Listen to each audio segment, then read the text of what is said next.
I saved a noblewoman who was to be buried alive when I was robbing a tomb. She turned around and fell for my husband, willingly asking to be his concubine. But Lu Qingyuan refused. Cici is a noble lady. How could she stoop to being a concubine? As for you, born of bandits, you're not fit to be my main wife. When I said nothing, he handed me a pouch of silver.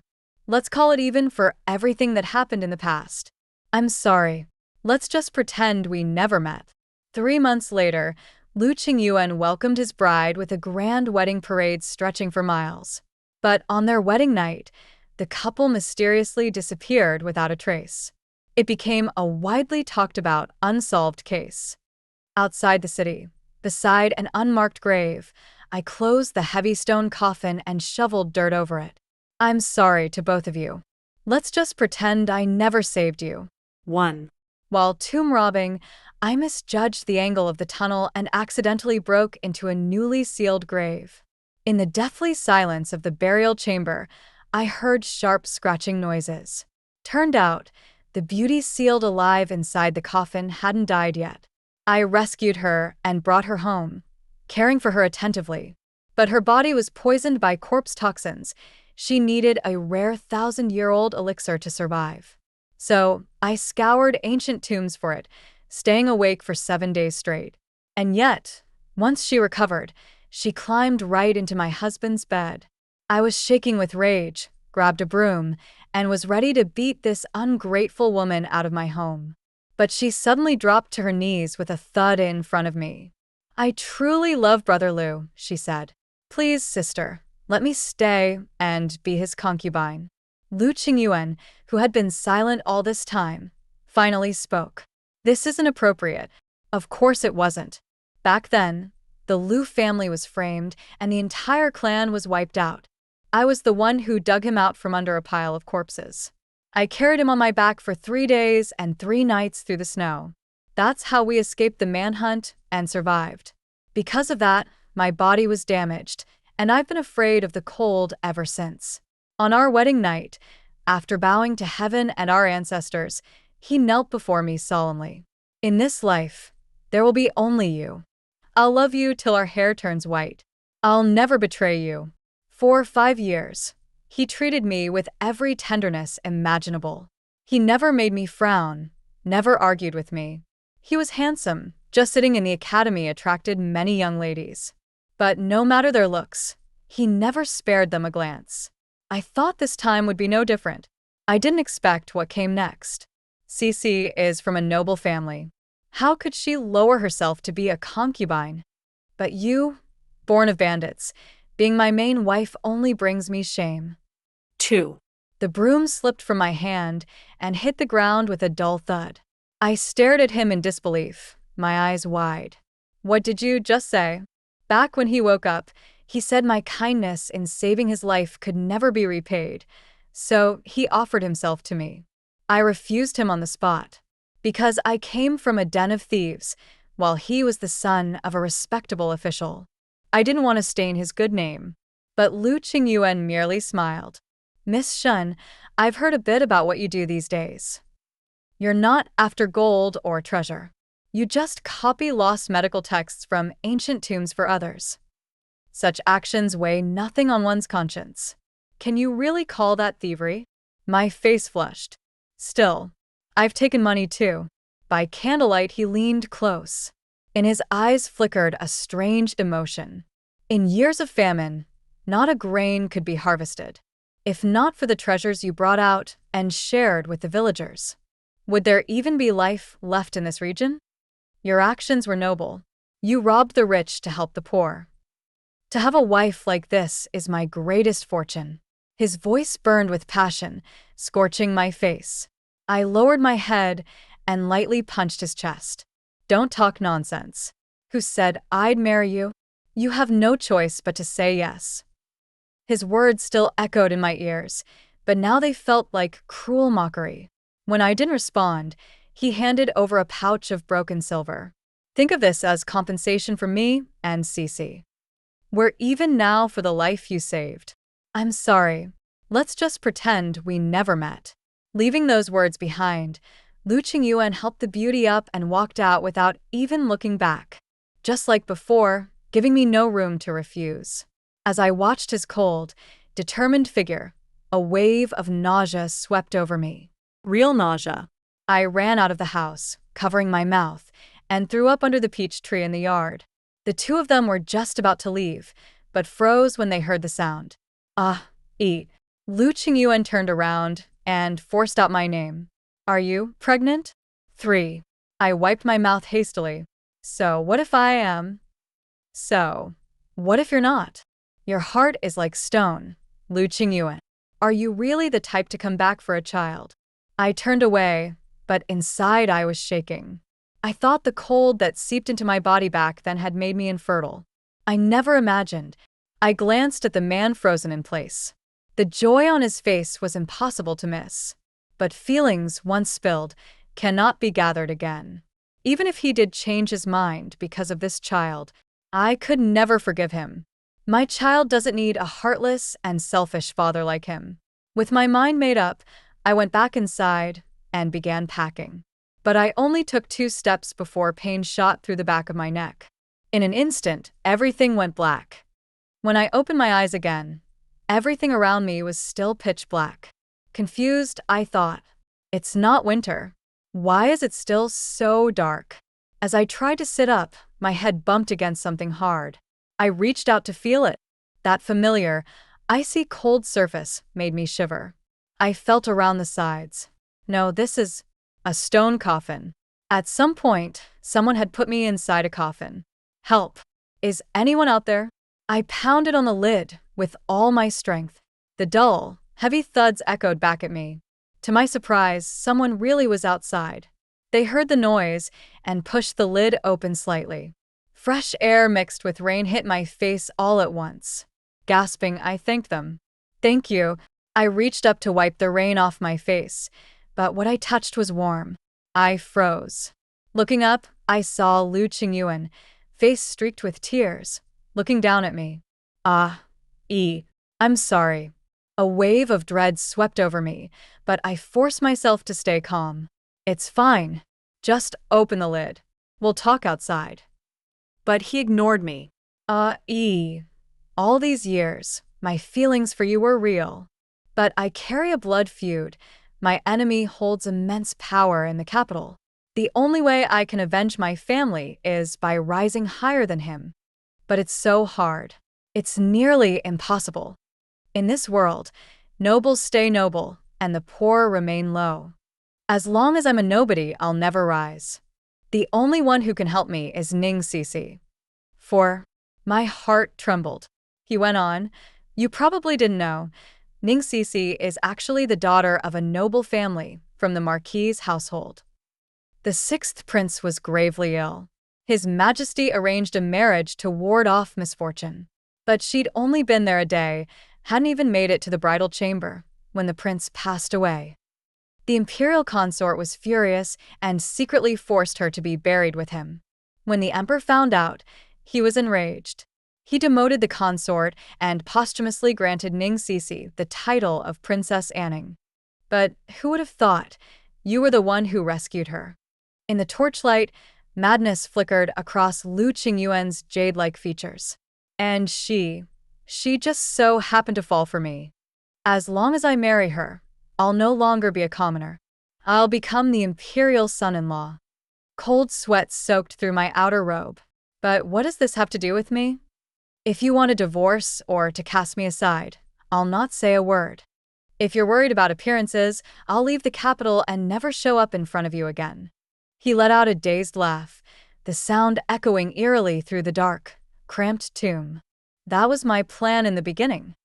I never imagined you'd end up pregnant at a time like this. He closed his eyes, as if reluctant. It's not that I don't feel pity for this child. But the political world is treacherous, and people's hearts are unpredictable. If you and the child remain in this world, and someone with ulterior motives finds out, just one stain like that could ruin me forever. I can't afford to take that gamble. Don't blame me for being cruel. Blame the world we live in. He reached out, ready to close the coffin lid. No. My voice trembled. We don't even know for sure if I'm pregnant. Even if I am, you could just force me to get rid of it. But you won't even give me the chance to confirm it before you send me to my death. Lu Qingyuan, let me ask you, why? He laughed, like he'd heard the most ridiculous joke. Why? The selection exam is coming up. CC, and I must return to the capital and get married. We'll pay respects to our ancestors, secure favors from the bureaucracy, and thank our elders. Each task is urgent and important. How could I waste time here dawdling with you? I shut my eyes and shook my head. No. That's not it.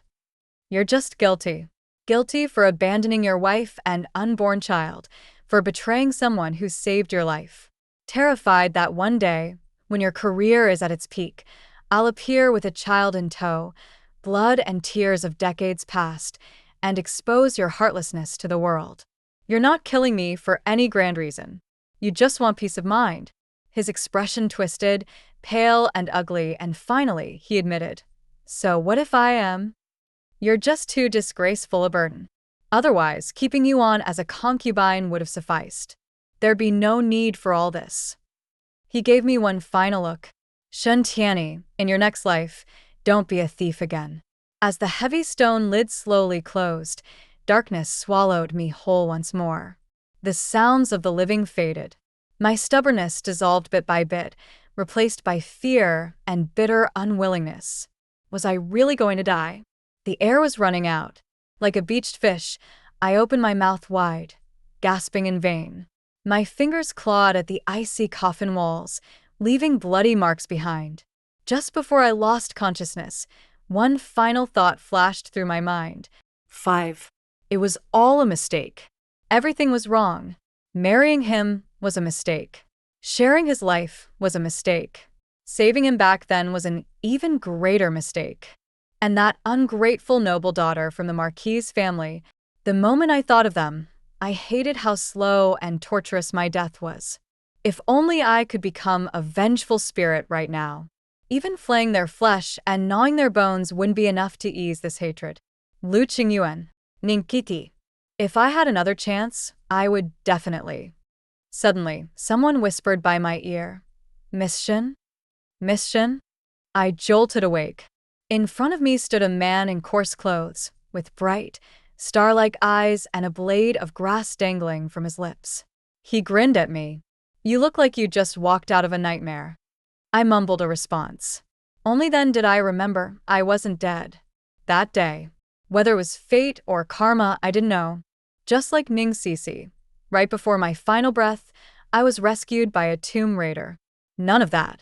His booted legs swung casually.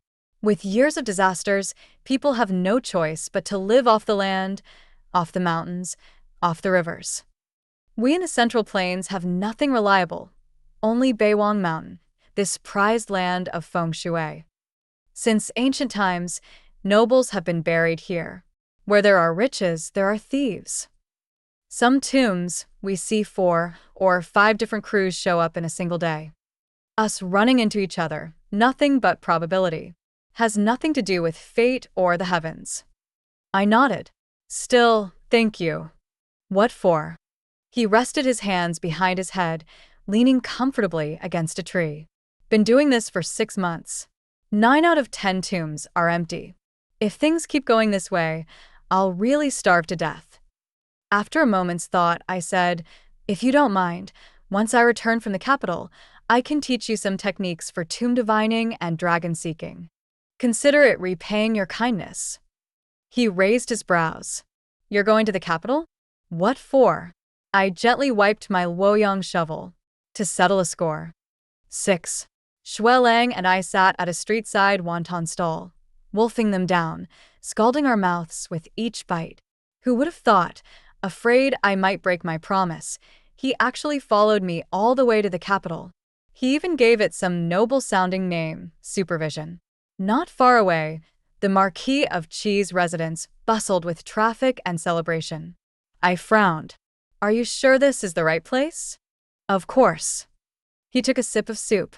"Marquis household, surname Ning, engaged to the 6th prince. There's only one that fits in the whole capital." Then why have we been staking this place out for half a month and still haven't seen either of them? The moment I asked, the answer hit me. To Lu Qingyuan, once inside these grand gates, Ning Sisi would become a princess out of reach. Even if she had saved his life, the old marquis would never allow his daughter to marry beneath her. So he had to act first, make sure the deed was done. And it had to be a proper marriage with loud fanfare. The more people knew, the harder it would be for the marquis to deny him. They'd be forced to acknowledge their lowborn son-in-law and help him rise in power. I sneered coldly in my heart. Oh, Lu Qingyuan, you really are cunning. Let's go. I stood and wiped my mouth. Let's ask around, see if any families are hosting a wedding. We'll crash it. After asking at several silk shops and taverns, we finally learned that in 3 days, a newly settled household in the east of the city was holding a wedding. The groom was said to be as handsome as Panin, and the bride-to-be was charming and graceful. The couple was deeply in love, and neighbors all said they were a match made in heaven. As for whether their surnames were Lu or Ning, no one knew. When Xueleng heard, charming and graceful, he grinned mischievously and dragged me toward the east side of the city without waiting for permission. I quickly bought a conical hat along the way, pulling the brim low to hide most of my face. The eastern streets were lined with old homes and faded plaques.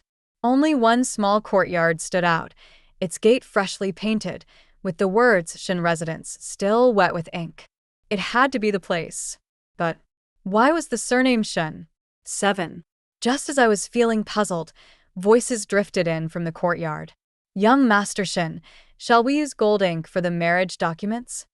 Only after exchanging the marriage horoscopes can the engagement be considered properly established. But may I ask where the esteemed parents of both parties are? A man replied calmly, to tell you the truth, Shen is merely an alias, used to honor someone who once showed me great kindness.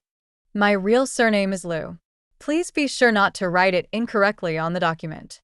My parents passed away early. As for my wife's parents, you'll find out in due time. The moment I heard his voice, my blood surged with fury. It was him, just as I had suspected. After the matchmaker left, the two of them came out from inside. I hadn't seen him in days, yet Lu Qingyuan still looked every bit the gentleman, refined and elegant, dressed in spotless white, calm and composed, with no trace of fatigue. Standing beside him was Ning Sisi, her eyes red and swollen, face pale and drawn, looking utterly haggard. She clutched the man's sleeve, pleading desperately. Yuan, I really don't want to go back to the Marquis' manor. Can't we just live as an ordinary married couple, peacefully and quietly? You don't understand.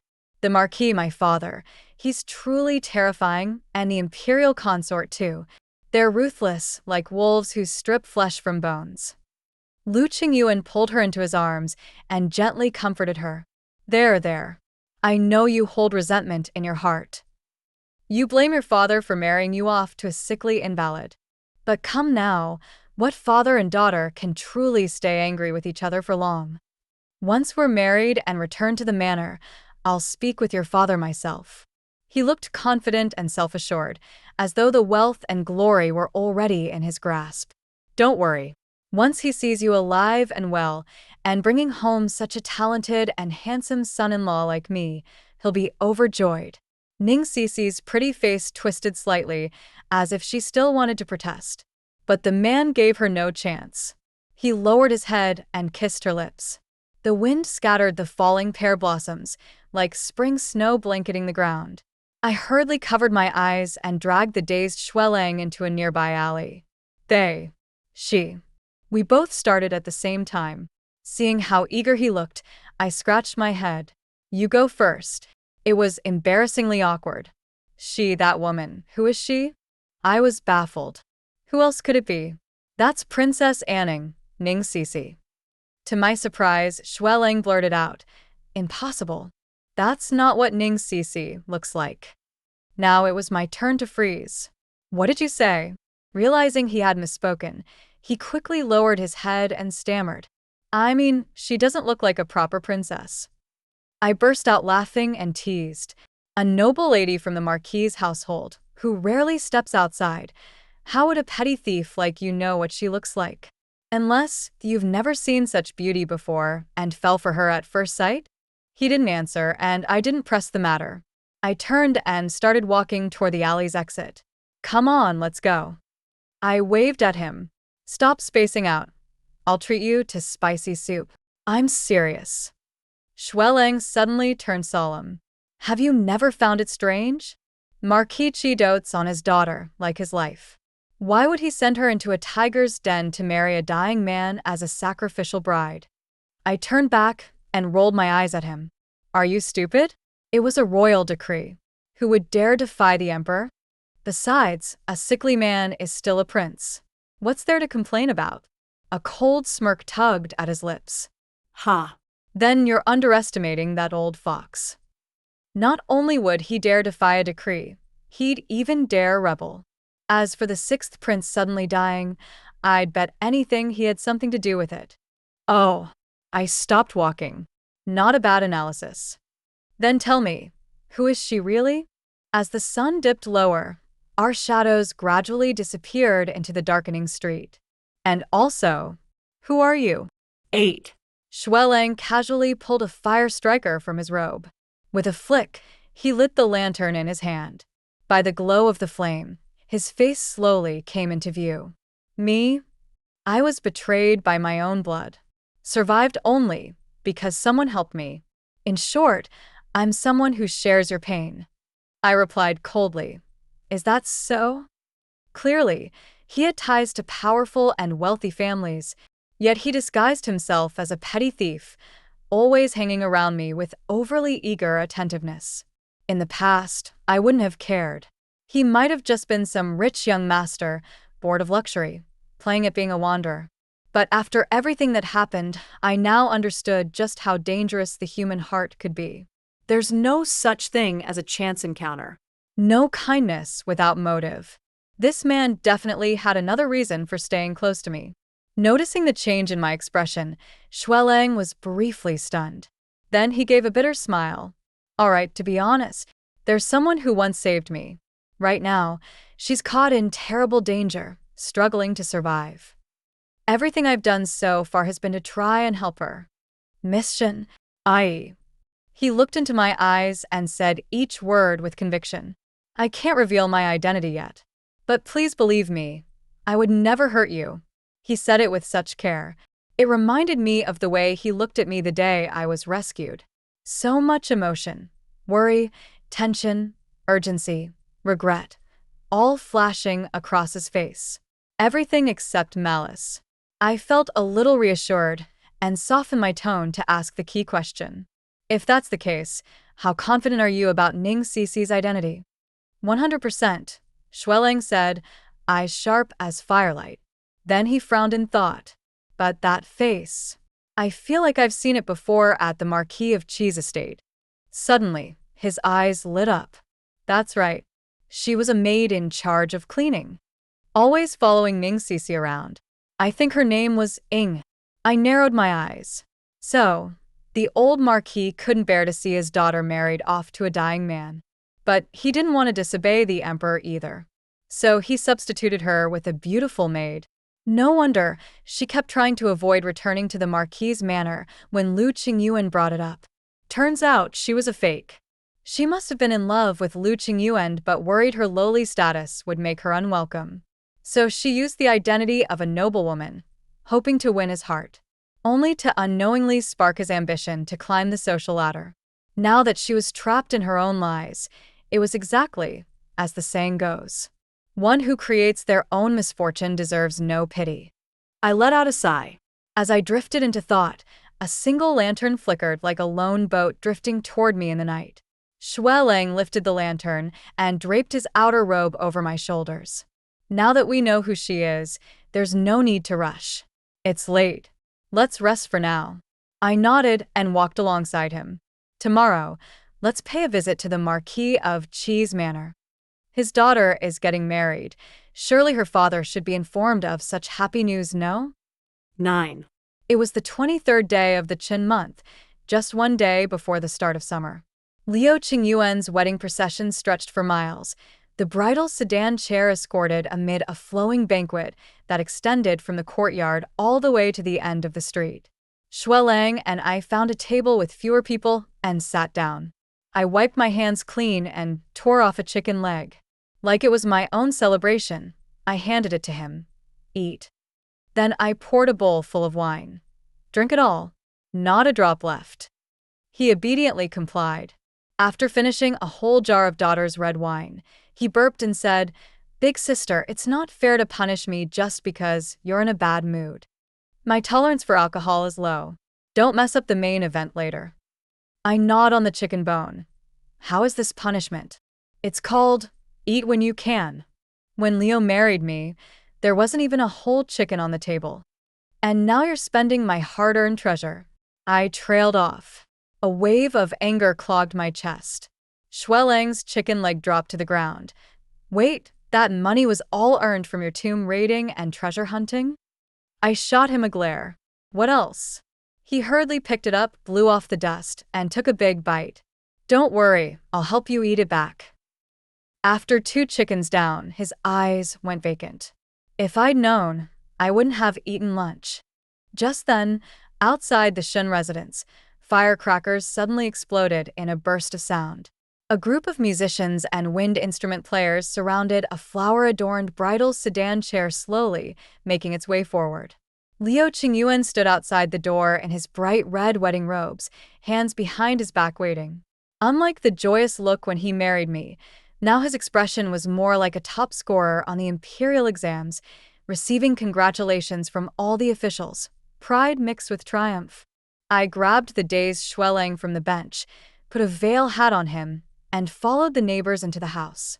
Inside the decorated hall hung with flowers and red cloth, the atmosphere was festive. The matchmaker held the bride's arm and led her to the groom. Once everyone was seated, she raised her voice.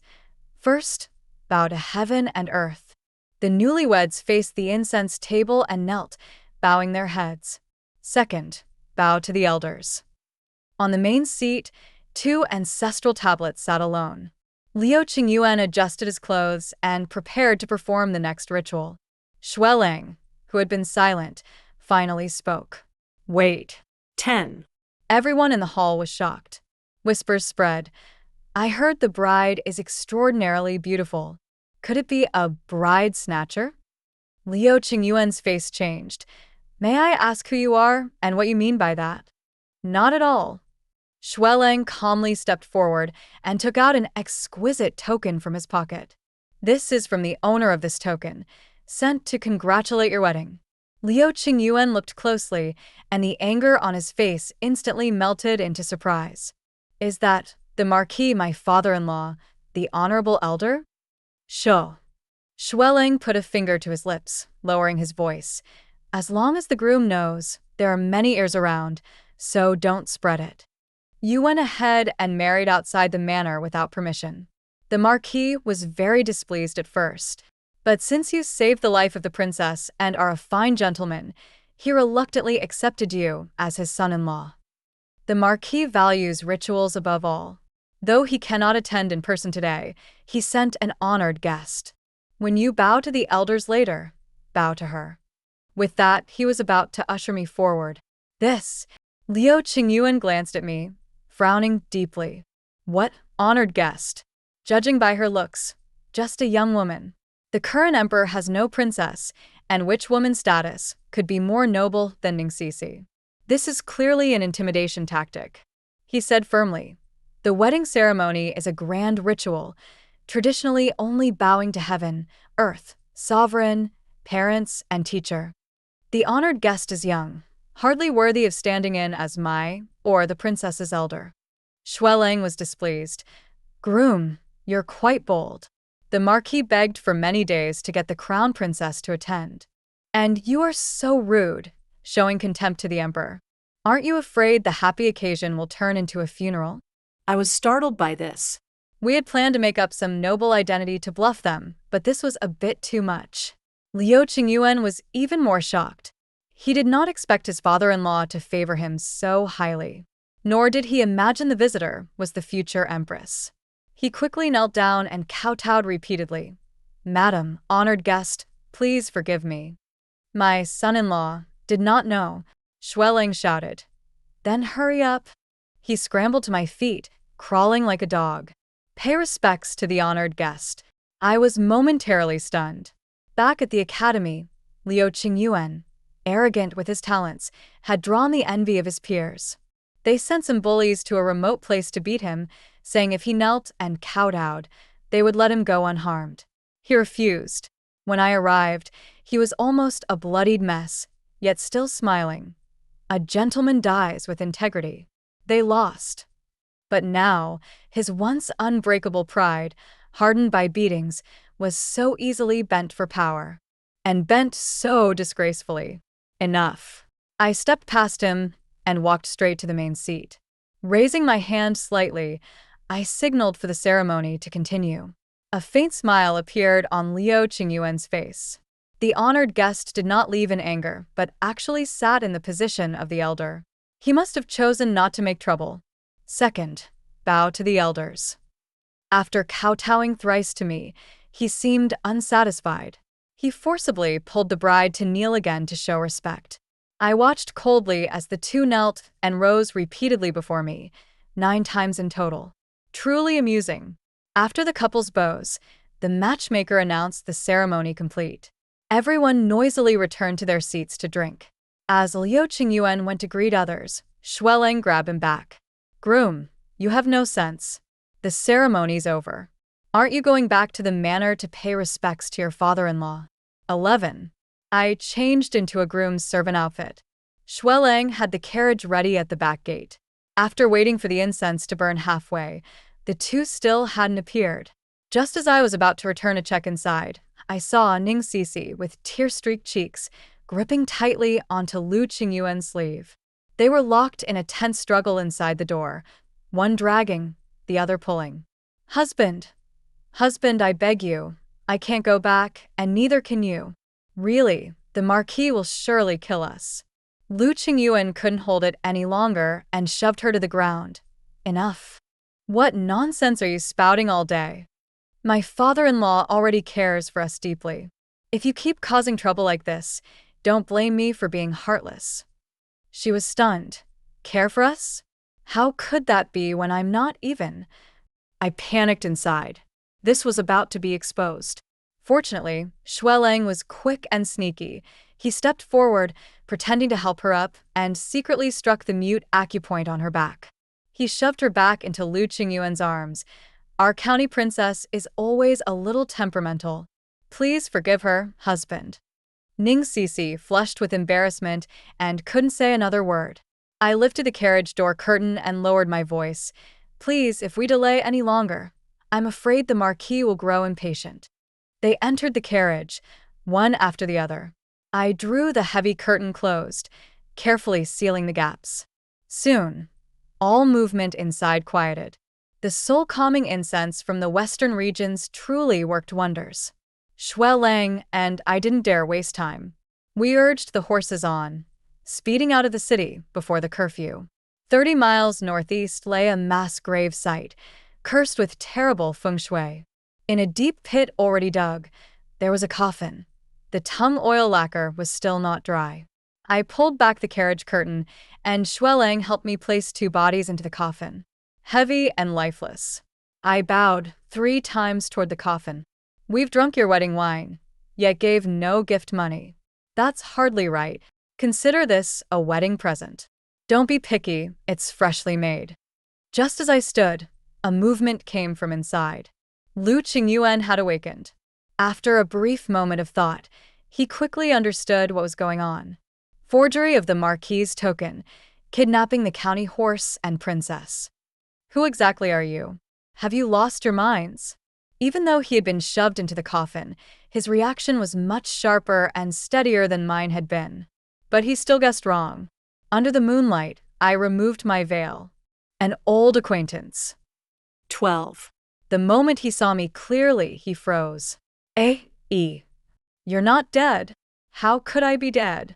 Had long since died. Now, I feared people's hearts, doubted kindness, and despaired of love. Wasn't I already a living corpse? So the Marquis. His voice trembled. The Marquis doesn't even know I exist, nor that Cece is still alive. From the messenger's token to the so-called noble guest, it was all your trap to shame me? He cared deeply about his reputation. Recalling how he was humiliated today, nearly bursting with rage. When I get out, I will kill you. He stomped hard on the coffin lid. Xuelang's face darkened, and he punched him hard several times. At this point, do you really think you can still walk out?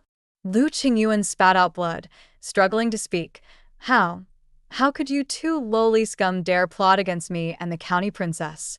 Of course not. I pulled out a Luoyang digging tool from behind me, polishing it until it gleamed. There is no such county princess here. He was stunned.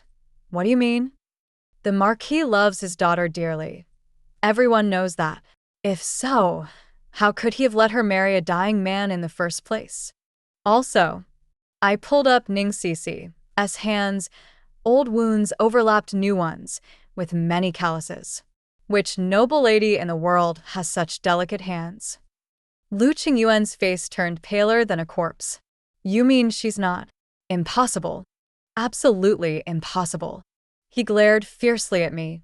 Xin Tianyi, this must be your conspiracy again. Is it?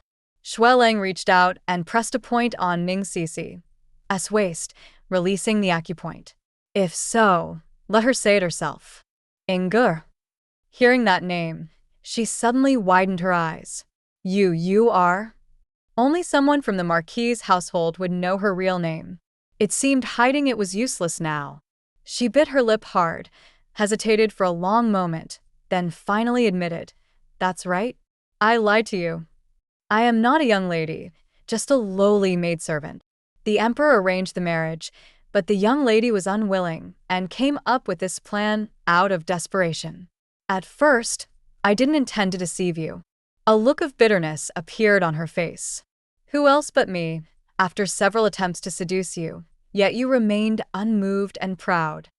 Only when I pretended to be the county princess did your attitude change. Lu Qingyuan, it's all your own fault. Before she finished, a hand suddenly grasped her throat tightly. Bitch.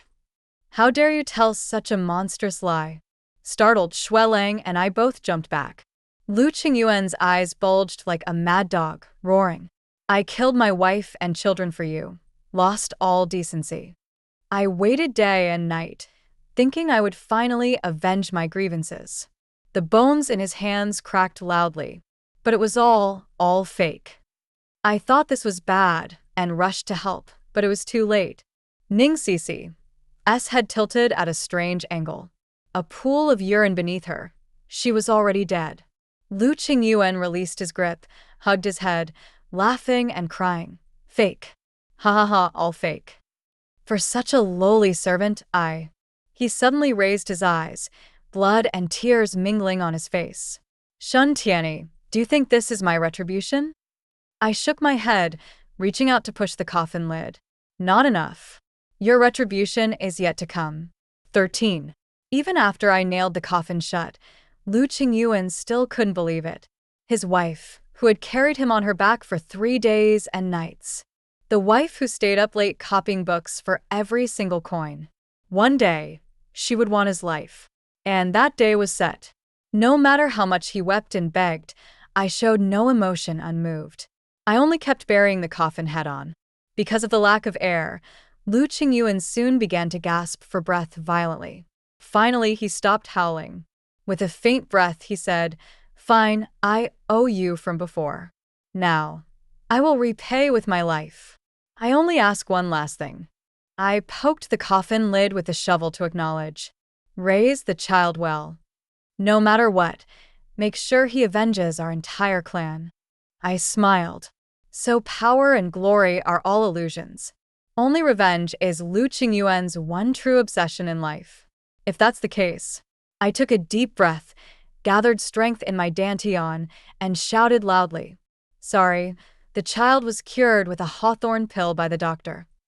At these words, there was no more movement beneath the thin layer of soil. Recalling that day's consultation, The doctor stared at me wide-eyed. Ridiculous. Where's the pregnancy aura? Only a belly full of gas. I don't know how long passed, but finally the pit was filled and leveled. Shui Lang and I each took half, stamping down the earth until we were both exhausted. Wearing rough clothes, I wiped my sweat and felt bitter regret. Heavenly Buddha. If I had known, I wouldn't have been so good back then. Never rewarded for kindness, only more trouble. He raised a hand, brushing my sweat-dampened hair behind my ear. All right, no more being good. From now on, we'll just be villains. I casually asked, then villain, who exactly are you? A faint smile played on his lips as he was about to answer. Suddenly, a cold arrow sliced through the air, sticking into the ground not far from us. Shui Lang's expression changed drastically, pulling me and rolling aside. Several arrows suddenly appeared where we had just been lying. Dozens of hooded black figures dropped down like hanging spiders from above. The leader sounded like an old man. He chuckled. Impressive skill.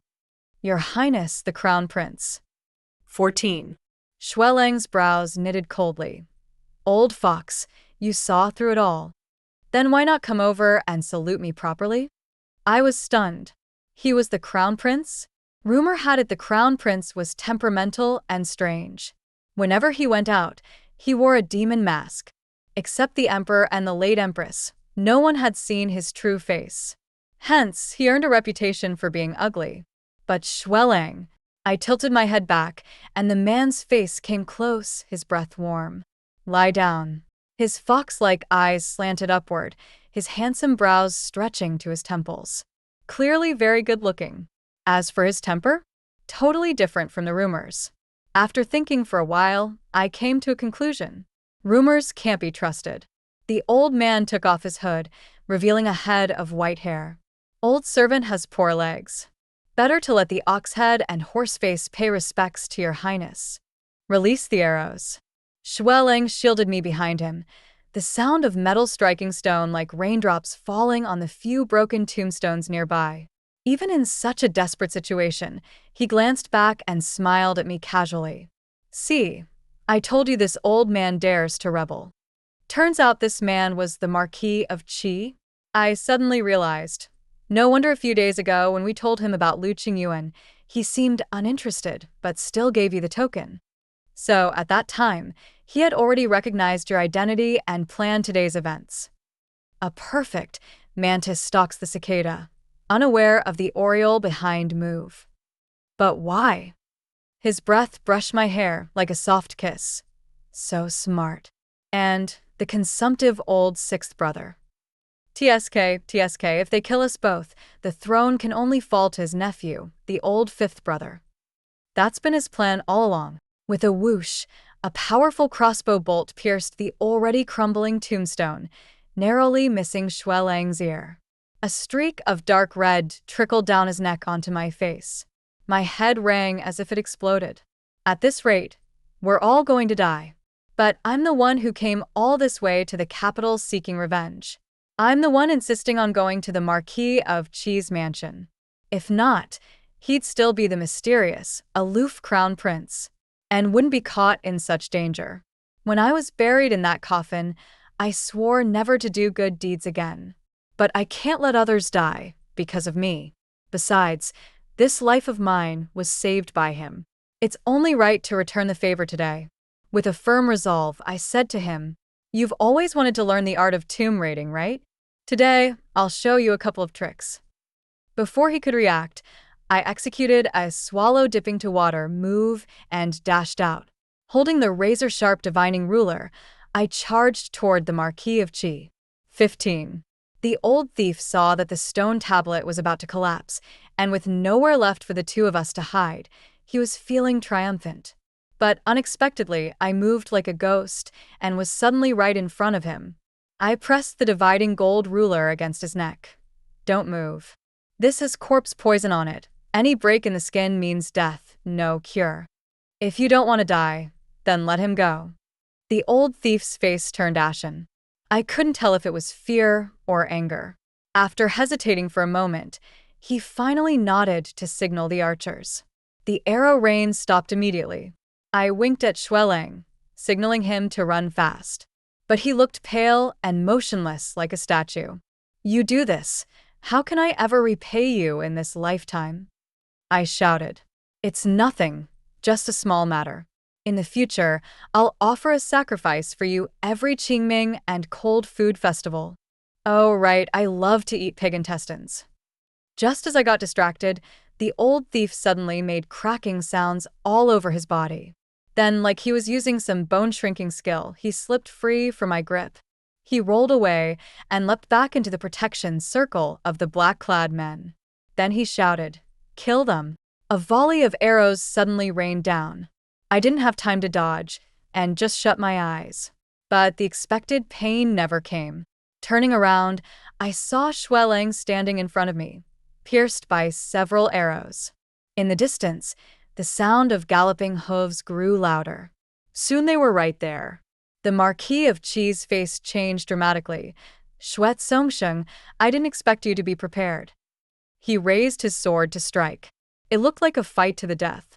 But Xueling ignored him and looked at me, saying, "Songsheng, this name, only my mother calls me Lang." I didn't mean to lie to you. In the moment between life and death, a powerful crossbow bolt pierced the sky and pinned the Marquis of Qi to the ground. All the other black-clad men were wiped out. When the dust settled, I scrambled over to Xueling. "You're crazy." He tried to smile but coughed up a mouthful of blood. "Learned it from you." His throat felt like it was being shredded by a blunt knife. I choked up and said, "I'm not crazy. I already owe you my life. Even if I die, it's just repaying that debt." "But why do you bother?" I had a faint idea stirring in my heart. Affection. But I didn't believe it. What could someone like me, fallen, lowly, offer to make the lofty Eastern Palace crown prince feel joy? Looks? Talent? Family background? No. I had nothing. Xueling couldn't answer either. He just took something from his chest, a yellowed, broken mask. It was ugly and crudely made. A horrid face, neither human nor ghost. In that moment, I felt like I was struck by lightning. 10 years ago, I was 12 and had just joined the Tomb Robbers sect. The first training after joining was courage. If there was a place truly spooky and terrifying, it was the Imperial Tombs. My master was lazy. He dodged the guards, threw me into the underground palace, and went off drinking. Inside, I found a starving boy, probably a sacrificial child attendant. But somehow he had survived until now. He ate all the rations I brought. "Got any more?" His voice was cold. That boy. But thinking of the tragic fates of sacrificial children, most were pitiful beyond words. My heart softened. Yes. "I'll bring you food every day." From that day on, I visited daily with food. Until half a year later, when the sect moved south. The last time I came to see him, I brought enough food for 2 weeks. And a blank mask I bought at a temple fair. I painted a big ghost face on it. "When you're scared, put this on. Even ghosts will be scared and run from you." Silence. I asked again, "You really won't come with me?" Still silence. I stood up, wiped away my tears. "All right then, take care of yourself." As I was about to leave, he suddenly spoke. "What's your name?" I thought for a moment. "Shin Tianyi." And you? He didn't answer. 3 months later, I sneaked back to look for him. But the entrance to the underground palace was sealed by a stone slab like an impassable barrier. My master said that once the sealing stone was in place, no human could open the tomb again. I peeled my saved candy and scattered the pieces on the ground. I thought, he must be dead already. 16. I always thought that way. Even during festivals when burning paper money, I never forgot to include one for him. After all, he was the first friend I ever had in this life. But I never imagined that he wasn't some sacrificial boy attendant, but actually a prince. Xueling also fell into memories. At that time, my mother suddenly passed away, and my father was away on a campaign. The entire palace was under the control of the Empress Dowager. She never liked my mother, and by extension, she didn't like me either. One day in the imperial garden, she ordered a favored concubine to push me into the water. The concubine lost her strength and fell in instead, losing her child. A crowd made a big deal out of it and forced me to confess. But I didn't do it. Why should I confess? The Empress Dowager was furious and ordered me to guard the tomb, forbidding anyone from serving me. She even cut off my water supply. She wanted to watch me perish on my own. I was shocked. That old witch, the Empress Dowager, why did she hate you so much? Your family, after all. He sneered. What family? The reason is simple. My mother wasn't some noblewoman picked from 1,000 candidates. She came from the common folk, from what they called lowly people. So, by extension, her bloodline was considered lowly too. At that time, all the ministers and officials knew well that I was unjustly punished. But not a single one admonished the Empress Dowager, nor pleaded for me. Not a single person even informed my father. In the underground tomb, I gnawed through candles, ate rotten offerings, and then went hungry for 5 days and 5 nights. By the end, I began to hallucinate. I imagined eating them all. The Empress Dowager, the favored concubine, the unborn baby, the kowtowing eunuchs, I chewed them all to bits. But when I opened my eyes, I was still hungry. I even thought, why am I still not dead? Once I die, I won't be hungry anymore. He closed his eyes in pain. Even after 10 years, that despair remained vivid, like a festering wound on his bones, constantly tormenting him. Until I met you. The blood on the ground was increasing. Schwelling was soaked in red. Only his face remained visible. The stark white against the vivid red was indescribably beautiful. Tears streamed down my face as I finally asked the question, "How are you still alive?" He was stunned. After a moment, he flipped over and stood up, stretching his limbs. You saw through it? Looking around, the black-clad men and imperial guards had long disappeared. Dawn was breaking in the sky. I stretched lazily. With so much blood loss, you still chatted with me for half an hour. If you still didn't notice by now, I'd say you're truly an idiot. Besides, I already sewed golden-threaded soft armor into your clothes. An arrow of this level couldn't possibly pierce through. He looked at me, his eyes rippling like water. You're right. Suddenly I realized, since we met, his gaze toward me had never changed. So sincere, so precious, so gentle. It seemed capable of melting even the hardest things in the world. And I truly was melted. I waved to him. Let's go. I still owe you a bowl of spicy pepper soup. Yendi.